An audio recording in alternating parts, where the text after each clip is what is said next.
Hi there, Tigers. It's Miss Williams again. This is choice 2 for your assignments this week. I hope you enjoyed the museum tour, Salvador Dali Museum Tour. If you've never been there, it's really fun. So here's the step-by-step guided drawing lesson for a Salvador Dali style elephant. I'm using a big paper for this assignment, so if you can kind of visualize over here, your elephant is going to start here, and then the Salvador Dali elephant has very long legs. So we're going to start our elephant up here in the top right corner, and we're going to just do a line over and a curve straight down. And again, this is going to be the head of the elephant. And then in the Dali elephant, the elephant has tusks. So I'm going to start back here a little bit behind my curve and draw a line out, maybe about an inch, a little less than an inch, and then I'm going to curve it back to create the tusk. And then where the tusk enters the skin here, I'm going to just put a little mark.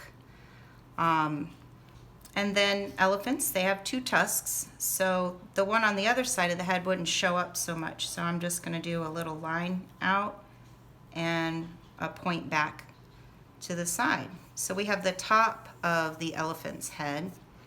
And then of course we need to finish the trunk. So if you find where his head started, this actually goes behind the tusk.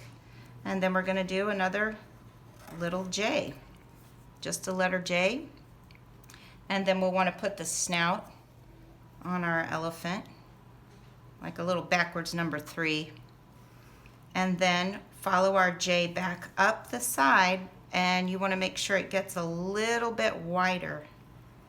So there's the bottom of my J, and then maybe it comes back up next to the tusk here, and then we'll give it a little bit of a mouth right here. So that's the top of the head, the trunk, and then the mouth here. This elephant, we're going to go ahead and start his ear up at the top. Remember I said that elephants' ears are big and floppy, but they stick straight up when they want them to. So I'm going to do a diagonal line here, about maybe an inch. And then you could be creative on how floppy you do his ear. You can do kind of a wiggle line down. You can have longer ears or shorter, maybe just slightly past the mouth, and then do a little U coming up here, and then connect it to where the face is. So here we have the elephant's head. Now in this elephant, we want to do the back ear. It's kind of behind this one. You wouldn't see it, just like we did the tusk. So you could do a diagonal line slightly pointed to the left and bring it behind this ear. So there's your elephant head. Now in Dali's painting, his elephants were Indian elephants, and they had some whimsical headdresses on. So you don't have to add that, but if you want to, you could put a little curve here, kind of like a circus elephant would look, and then add some designs and some things hanging down. And then his eye would be here, or her. So here's your elephant head, and then the next step would be to do the back of the body. And from here, you want to kind of pretend where the ear is, it pokes out the other side of his head, and it's a line straight out, and then a curve down. And remember, this Dali elephant, his paintings were surrealistic. So this part maybe is real, but then we're going to have these really creepy long legs coming down for our elephant. So the way I like to do that is I'll do the back of the elephant here, and then we're going to start where the legs go. So I'll do a diagonal line here, and about a finger over, another diagonal pointing towards each other.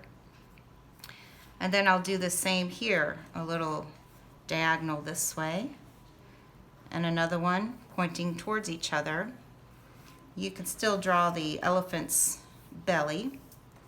You can add his little tail. And then this is the fun part, the elephant's legs.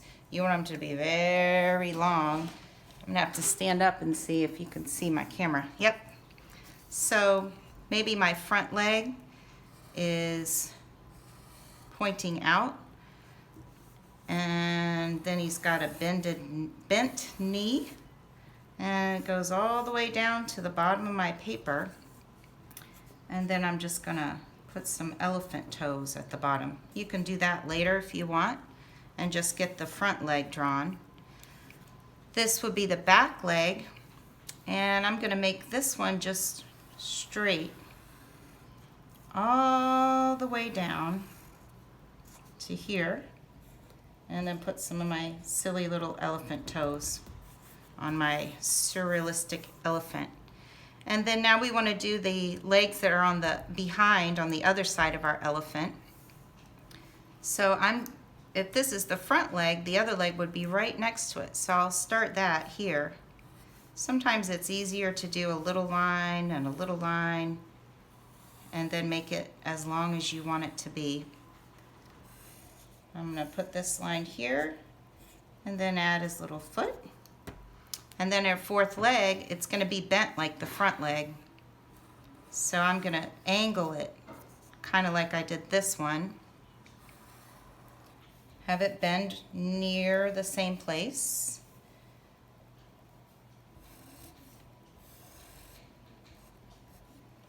Maybe kind of going a bit behind the other foot. So he's got 4 legs, looks like he's walking. You can use some crosshatch here to do a little bit of shadow to show that this leg is behind the other one. And then you might want to add a really interesting blanket here with your own designs on it. Be creative with that part, especially when you add color. So we have our Dali elephant. The next step would be to add an horizon line down here, and you want it to go all the way across your paper, and you don't want to draw on top of your legs. You just want to draw right behind them. So we have a nice, very low horizon. And the reason we do this is because we're going to add a shadow to make it look like my Dali elephant is traveling across the desert. I'm going to do this part with a pencil so that it doesn't show up so much when you add color. So we're going to imagine our light source is here, and so the shadows would come behind the elephant. So I'll do this shadow first, and it's just going to be this guy's touching the ground, a straight line back to the horizon, and a straight line back to the horizon. This one's kind of bent, so maybe it'll go back here. And then this one, the shadow goes behind these legs and goes all the way back to the horizon. And then this one, it might go on top of the other shadow back here. And then when you add color, you might want to use like a gray marker or gray colored pencil, or even your pencil here to show where your shadows are. And that's kind of the fun part. The next part would be to draw something in your background. You could make some mountains, pyramids, something off in the distance like this, and then add some color. I use watercolor paint to paint my elephant, and I used a little bit of very, very light watered down gray or black, and I did my shadows kind of dark, and I used browns and yellows for my desert, And then of course our warm colors for our sunset sky. And I just kind of did some purplish gray mountains in the background. You can use anything. I didn't have any chalk pastels here at home, so I used watercolor, but chalk pastels are really neat for your background here. And that's our assignment for this week for Salvador Dali. See you in a couple weeks. Enjoy.